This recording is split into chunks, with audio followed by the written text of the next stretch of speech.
Welcome back to another technical deep dive here in the debug zone. Today we're tackling a big question and breaking it down with insights from other users. Hopefully this clears up some misconceptions and helps you get the answer you need. So buckle up, stay a little curious, and let's jump right in.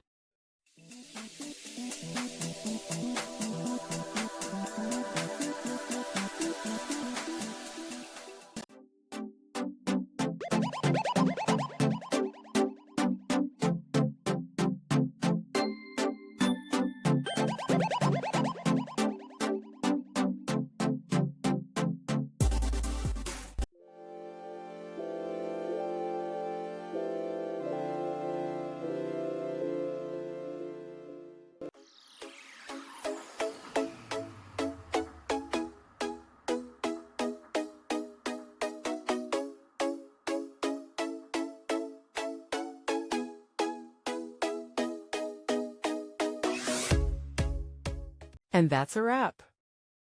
I hope you found the answer you were looking for. If you did, take a second to hit that subscribe button. It really helps out. And let me know in the comments which solution worked best for you. See you next time in the debug zone.